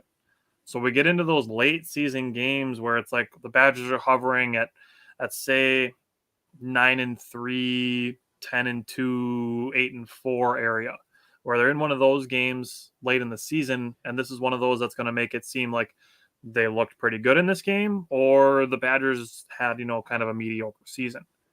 That's what those Iowa games feel like to me. Those late season tough road games. Those are the two that I have on my list. So Jake, what do you got? So I wrote down 4. I'll pick 2 of the 4. So I'm going to talk about Iowa just because of, obviously, we all know Curtis. Yeah. And, Mikey brought up Kiel Picnic Weekend, and Curtis was already bringing the smoke. So, man, part of me really wants to find a way to go to that game. I think that would be absolutely insane. Let's do it. Let's figure it out. Let's go. We all have off on Saturdays. Secondly, outside, I'm not even going to be a homer right now. I do think that Iowa has the coolest home tradition where they do the wave. And if you don't know, they all wave at the Children's Hospital, which is right next to the stadium. Yeah. That is a heartwarming moment. Not even going to be a homer. That is the best tradition in college football because it involves kids, and that is a soft spot for me. Yep. My next one is going to be versus Minnesota because fuck that game last year. That sucked. We lost the Notre Dame game, and that was hard to watch. I mean, we lost the Penn State game was rough. Penn State game was rough. But the Minnesota game, for some reason, is still sticking in my goddamn brain because we were on fire going into that game. And it was like, if we could find a way to win this game, we get a good bowl that'll help with recruiting, get us more money, blah, blah, blah, right? But I want the Axe back.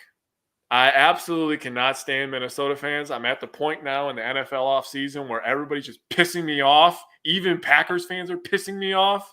Oh, God. To revert it back to Tyler college, Goodson made it back to the practice squad just like we said he was Jesus. going to. Gee. I'm not going to – didn't want to bring it up. Tyler's going to go on a tangent. I'm just going to say we're getting the damn Axe back, and it's going to be a good year in Madison. I'm not even being optimistic. I'm just being real. I think it's going to be a good year in Madison. I do think that they're going to lose at Ohio State. That's not a shocker. Right. Yeah. But if they keep it close. On that subject, give me your record prediction. I picked 10-2. This is the Badgers we're talking about, right? So I'm going to keep it completely real. They're going to lose to Ohio State, and they're going to find a way to lose to an annoying goddamn team that they should not freaking lose to. And it's going to piss me off, and it's going to ruin my life for an entire week. And then I'll be okay when they win the next week. All right, Mikey, what do you got for a record prediction? I've been going back and forth on this. Me too. If we can stay healthy, right? If we can stay healthy for the most part, I'm going to go 10-2 as well. I think we lose to Ohio State, and I freaking hate to say this, but I think we go to Northwestern and we just lay another freaking egg again. I don't know what it is. We keep playing bad there all the time, and it's really it's Wisconsin. I know what you're doing. I don't know what it is, but I think we go. I went back and forth on 9-3 or 10-2. I'm being optimistic, like I am going into the year, and I'm going to say 10-2.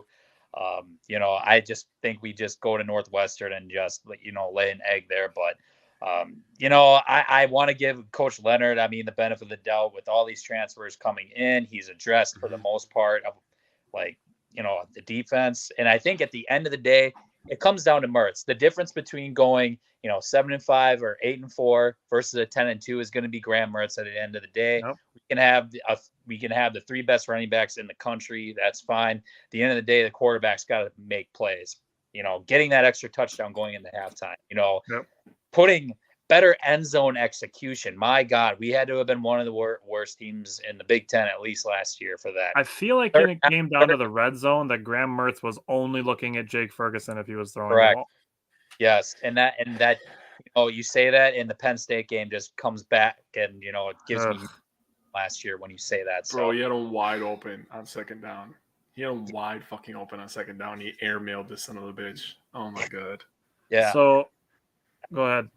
No, I was just gonna say, I'm gonna go open mind, be very, very optimistic. 10-2, Ohio State. I'm gonna say Northwestern, unfortunately, but we find a way to get back to Indy and take it from there. Looking forward to hopefully Graham Mertz improving from last year.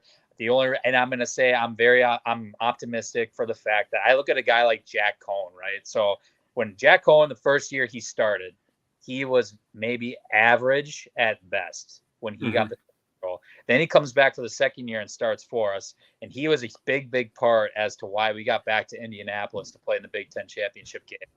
I am hoping Graham can make the same jump that he did going into his second full year, so to speak, as a starter. So that's why I'm starting to be very optimistic about this. But yeah, I know what you're doing, Mikey. I know what you're doing with that Northwestern thing. You're preparing yourself for the pain. And it's a smart strategy. It's a smart strategy. I'm already prepared. It's going to be a gloomy 11 a.m. game. It's going to be rainy as shit. You can't even go outside after the game, so you're stuck inside pissed. Play that. I know. I understand. 11 a.m. Just that's awesome. Yeah. I'm prepared. I'm just buckle up, folks. I went back and forth so many times too between 9-3 and 10-2. I ultimately settled on 10-2. The 3 games that I had were Ohio State. I looked at Iowa. I went back and forth on Iowa a bunch of times, but ultimately decided that the Badgers win at Iowa just because of the way they handled Iowa so well last year. It was like, is this going to be, a slug out, defense on defense, a 10-7 game, and the Badgers went and won by double digits. We smacked the shit out of them. Yeah, that was awesome. We were dragging their ass in the fourth quarter, man. I settled on 10-2, and I went with Ohio State, and I went with Michigan State as the other loss for the Badgers. I think they'll win at Northwestern, but their second road game in a row is at Michigan State, so I picked that one for those other ones.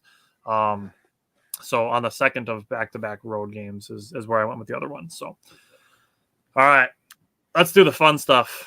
After talking about potential losses, let's do the fun stuff. Let's do some bold predictions. Mikey's the guest, so we'll let you go first. Give us your offensive bold prediction.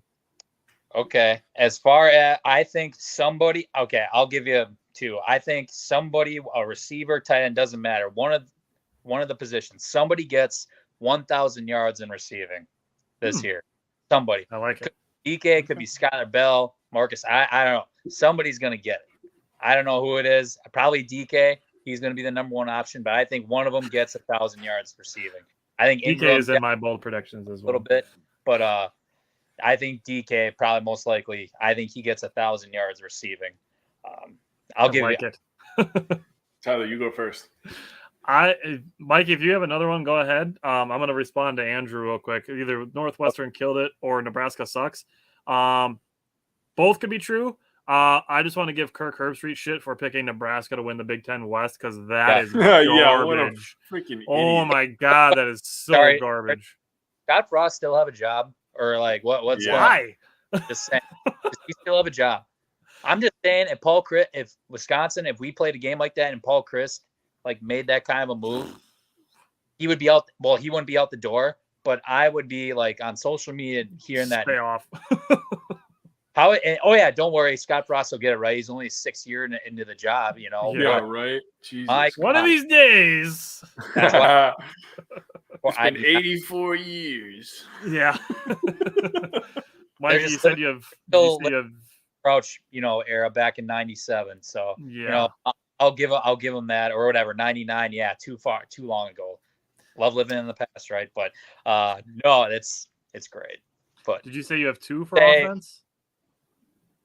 I was going to say one more. One of the running backs is going to have at least 400 yards of receiving too. Whoa. If I had to pick one, I would say Malusi. I'm just going to throw that out there if I had to pick one. I'm going to say 400 yards of receiving, one of the 3. If Braylon Allen has 400 receiving yards, he's a top 20 pick. Yeah. I really feel that. Well, he's got to stick around for one more year yet. But I mean, we just have the options to like spread it out like that, when I really get 2 of these running backs on the field as much as possible because they're dangerous as hell. It's like the days where we were kind of floating between Melvin Gordon and James White and Corey Clement, and like that's what it's starting to feel like with these 3 guys. Need that back, and I think there's a good opportunity to make that happen as long as we stay healthy. No more Bradrick Shaw and Nakia Watson. Daria Gunbawale, and he's been in the NFL for a little while though too, so I got to give him a little credit. Yeah. All right, Jake, hit me with your offensive bold prediction. Jesus, I went crazy compared to Mike. All right, crazier than 1,000 yards receiver? Yeah. Okay. Wait till you hear this shit. God. The Packers, Jesus Christ. That The is bold. Badgers. Holy hell, the Packers are going to be doing shit in college? The Badgers will have a top 5 rushing offense. I went for the whole team. And they will have a top 20 passing offense. I like it. Okay, I'm just going to Imagine. put this. I'm going to put this out there because Mikey said 1,000-yard receiver. Jake said a top 20 offense. It pairs with mine because I mentioned that I think Kimmeray DK is going to be the red zone threat. I put that Kimmeray DK is going to have 10 or more receiving touchdowns. Okay. Because if so we listen, add ours together, we're going to be undefeated. Exactly. That's cohesive. But listen, so like I have reasoning to go with this. So Okay. a lot's going to be made of the Badger running game, and rightfully so. But hopefully with the new offensive coordinator and Chris not calling plays, we can unlock the full potential of the offense, whether it be play action, whether it be just throwing the ball more, seeing if Graham Mertz can take a step forward, and then the fact that the leading receiver on this team is not going to be the damn tight end this year. It's not. I guarantee it. I would bet any amount of money that the leading receiver on the Badgers this year will not be a tight end. So that said, I think Kimmeray DK is going to be the number 1 target in this offense. He's got some little bit of trust with Graham Mertz from being the third guy last year. We mentioned Danny Davis and Kendrick Pryor being gone. Jack Dunn is also gone from this offense too. So he was a guy who didn't get a ton of targets, but that's just more targets that are gone from this offense. In addition to Danny Davis, Kendrick Pryor, and Jake Ferguson, we're all out of this offense. Leaving Kimmeray DK is pretty much the only guy that has rapport with Graham Mertz. So not only is Kimmeray DK physically gifted, the offense could be potentially opened up more. You can run tons of play action because there are 3 damn good running backs in that backfield. And Kimmeray DK is also going to be Graham Mertz's safety blanket guy. True. Why not? All right, let's flip to the defensive side. Mike, give me your defensive bold prediction. Yeah, so I was looking up some stats last year, and I noticed that we had, I think it was 16 interceptions total in last season. I think we get 30 interceptions this year as a team. I think with ball box, I think spicy.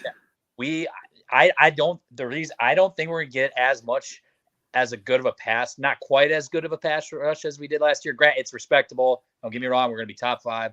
My opinion is our corners are just going to have many, many opportunities to make plays. And I'm really high, obviously, on our transfers, coming in. They're experienced transfers, so I'll give you that. It's not like they're bringing in 3 redshirt freshman transfers. They're all juniors and seniors. Yep. I think our defense gets 30 interceptions this year.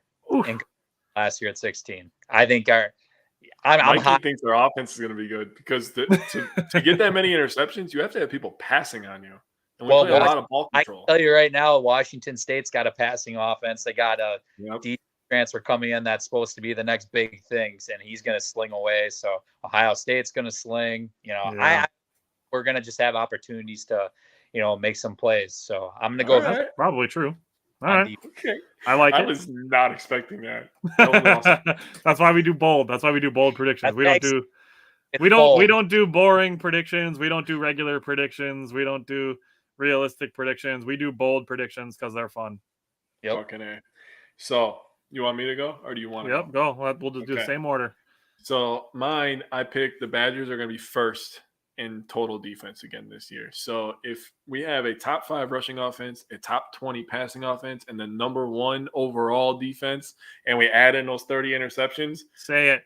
People are going to be talking about us like we the goddamn Georgia Bulldogs, baby. We national champs. I knew that's where you were going with that once you said that. I had to. All right. So mine is I went with another player-specific one, and I went with Nick Herbig has 12 sacks on the season. That's just honestly, it could be more potentially, just because Nick Herbig is going to be the guy. But I'm just thinking 1 a game. If Nick Herbig get 1 sack a game, that's 12. He's on the All Big Ten watch list. He's taken the reins over from Leo Chenal as that lead pass rusher. So I'm really excited for Nick Herbig this year. I can't wait to watch him get on the field on Saturday. It's a 6:00 game, so it's kind of in prime time, but like normally they play at noon or 10 o'clock, or like Mikey said, the 11 o'clock gloomy games, but like we got to wait a little bit extra for the kickoff this year, but I'm really excited to watch all these guys. So I'm really excited for Saturday. I will say I'm very disappointed. We were naming Badger linebackers, and we didn't bring up Jack Sanborn, who the Bears fans love. Bears. Oh, I was joking with one of my coworkers today. He's a huge Bears fan. I'm like, I really hope you go 0-16, but if Jack Sanborn makes a play on Aaron Rodgers, I'm not going to know what to do with my hands. I'm not going to clap. I know. But because See, that's the thing is people don't watch a lot of Badgers games, so they think they're boring. That's the cliche thing to think. But when you really watch Badgers linebackers, they all have those natural linebacker instincts. The way that people talk about Devondre Campbell. I mean, he's always in the right place at the right time. He can drop back in coverage. I don't know if Sanborn has that ability yet, but that he knows how to read and react to a run play, and he knows how to read and react to a pass play. So and those are the first keys. Any tackles ever. Exactly. They know how to wrap up. They know how to tackle. So the Chiefs got to go in and Leo Chenal. The Bears got to go in and Jack Sanborn. The Badgers produce NFL players, and people need to start realizing it. TJ starting linebacker now for the Eagles, dude. Yep. We put up the graphic last week of Wisconsin versus Ohio State active players in the NFL, and it's like Russell Wilson, Justin Fields, there's Melvin Gordon and J.K. Dobbins, and James White just retired, but you got the Watt brothers and the Bosa brothers, and you got Jonathan Taylor and Michael Thomas, and then you get to look at all the linemen that the Badgers have put in the Ryan NFL. Ramczyk is a beast. Havenstein is good for the Saints too. Or is Ramczyk? Ramczyk's on the Saints. Ramczyk's on the Saints. Havenstein's is on the Rams. Yeah, I got those two mixed up. He's got a ring. I did. So there's tons of Badgers in the NFL. Yes. Just because people don't realize it. Cole Van Lannon is on the Jaguars. I mean, we just mentioned that too. So there's tons of Badgers in the league, and there's going to be more. Man, I'm feeling good. By the way, if nobody knows, this is going to be the first time ever that the Badgers play on my birthday. My birthday's on Saturday. Yeah, you're going to be a 30 burger on old Saturday. 30-year-old man. So I'm really looking forward. The Badgers starting on my birthday. It's going to be awesome. I've traditionally, I've only had 29 of them so far, but I've had some pretty shitty birthdays. So this is, being a dad, being around my family, watching the Badgers. I mean, what else can a guy ask for, Man, it's going to be a great day. Looking forward to it for sure. Happy freaking birthday. Tell it to you in person, I guess, if you want to call this in person, on camera. Face to face. Face to face. We'll go with that. All right. And I'm going to say one more quick bold prediction. Mentioned him earlier. Hunter Waller gets on first or second team all-conference defense. Second team. Well, we're going to get all those interceptions. Somebody has to get them. Yeah, right. Somebody's got to pick the ball off. Yeah. I am high on this kid. He's got me sold. So I think he's right too. Leon Hicks made the Broncos practice squad. So and Henderson made the team too for the Broncos, I believe. Who did? Henderson, the D end. Oh, really? Oh, yeah. Henderson, yeah. Wow. Yes. What happened to Loudermilk? I was just thinking about him, but I didn't remember. Is Loudermilk still in the Steelers? Yes. Is he really? Yep. Man, think about all those Badgers, man. They're all just floating around there in the depth. Dude, they're literally fucking everywhere. I'm telling you.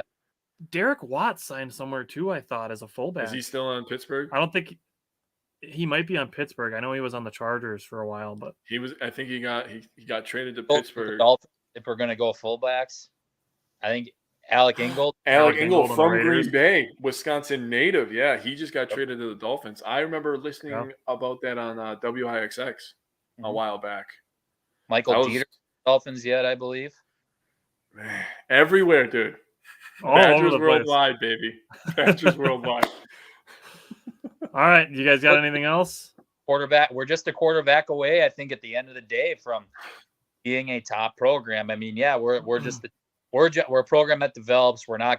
That's not gonna go away. We're not gonna get the 4 or 5 star recruits, but if we can just develop that one quarterback that can, not even be like Russell, but be like. We were this freaking close to getting Caleb Wilson, and I was so close, or Caleb Williams, and I was so close to being right. I would have been like 2 months ahead of the game if it would have happened. Oh, close to, by the way. I don't know. People that I talked to said it was actually going to happen. It had stuff to do with I put it out there in like early January. I'm like, it makes too much sense. Okay, Oh. let me ask you guys a question because I had this argument not too long ago. You brought up Russell Wilson, word association, squirrel, right? Okay, anyways, here we are. So I said that if Russell Wilson didn't come to Wisconsin, he would not have got drafted in the 3rd round. Am I right or wrong? Are you saying like it drafted like in so? If I think he would have slipped farther in the draft I because think if he you would think have about gone it, down. and historically, right, smaller guys, he's under 6 foot, they don't get looked at very often. Yeah. Baker It Mayfield got still drafted bugs first. me that he lost to Andy Dalton in the freaking postseason. Yeah, whatever. We're not going to talk about that. But the point is, he had Heisman hope that year. We were winning that year. He put up like historical numbers that year. He was on national television a lot that year. And I brought all these points up. And this Bears fan who just hates everything about Wisconsin is like, you didn't make Russell Wilson. He played at NC State. Everybody knew who he was. I was like, not completely everybody fucking knew who honest. he was. I didn't know who Russell Wilson was. I wouldn't consider myself a casual, but I'm not a diehard. I'm somewhere in that middle area. Oh, you know, NC State, famous quarterback college. Exactly. Like, what the fuck? No. Guy's wrong. He was this close in playing baseball anyway. So like exactly. That's true. He got drafted by the Rockies like 2 years ago. Yeah, he had a draft. Yeah, he had he was in the Rule 5 draft. So it's one of those things. Pat Connaughton got drafted in the Major League Baseball too. That's right. Weird. He was a pitcher. Yeah. In another universe, Russell Wilson, Pat Connaughton, and Kyler Murray are playing baseball. They're all hitting dingers. Hitting dingers. He won the 2008 Papa John's Bowl. Yeah. Dude, there's so many fucking bowl games now. Jesus. I'm going to get my – pretty soon. Yeah, you know what? I just thought of something. Pretty soon we're going to have the Wisco Fanatics bowl game, baby. We did this last year, and we made up our own bowl games. Do you remember what mine was? I don't remember. I said the OnlyFans Bowl. Oh, my God. I remember that now. Oh. I remember that now. You're fucking wrong for that. Oh, my God. Hey, it's only getting more popular in the last 365 days. Don't tell me that shit couldn't happen. You're not wrong. You're not. I mean, listen, money talks. Clearly. So, I mean, you're not wrong. If there is giveaways for the players be for that?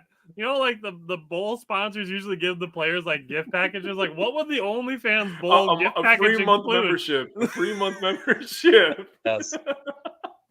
Dude, Tyler, I'm telling you right now, bro. Mike, you're here to witness this. If there is an OnlyFans bowl, then we have 2 sponsors we have to go get. We have to go get an OnlyFans sponsor and a Red Stripe sponsor. Hey, did you watch the draft special, Mikey? Yeah. What was that? Did you watch our draft special? Oh, yeah. I don't think live stream during the draft. Jordan Davis from Georgia walks up and he's got a black suit on with a big ass red stripe through it. He walks up. My first instinct is to go, "Oh, red stripe! All right, beer." Jake fucking lost it, dude. Literally. Okay, hold on. I made a graphic and I put Red Stripe Hooray Beer on it and I tagged Red Stripe in Twitter and they actually responded to my tweet and they said if this gets 10,000 retweets, we'll make a Jordan Davis Red Stripe beer. How did you get to? I don't know. Not 10,000, but it was just hilarious that Red Stripe actually responded. They hit Jordan Davis up right after that too. They did, yeah. About a sponsorship, and I'm like, Jesus, Tyler called that. That's amazing. And we're all just freaking, locker room talk. That's basically what we were doing during the draft special. You deserve some cut. What's that? Tyler, you deserve some sort of cut then, man. Yeah, I know, dude, right? that's what I said. I said Tyler deserves some of that money, man. Making that shit happen. That was a great time. Oh my god. All right. Well, we're looking forward to Saturday, Mikey. I'm sure we'll have you on during the season and probably after the season and then when Badger basketball season rolls around. So thanks for joining us today. But we're ready for Badger football. So we got that coming up on Saturday. And this is our last Friday without a Packers show. So I will see Jake. I will see you next Wednesday. And then it'll be Wednesday and Friday every week. Let's go, baby, because you know what that means. It's time for the bad man, boy. Let's go. All right. It is officially football season. So let's go. All right. Enjoy it. Take care, guys. See you guys. Later. Oh.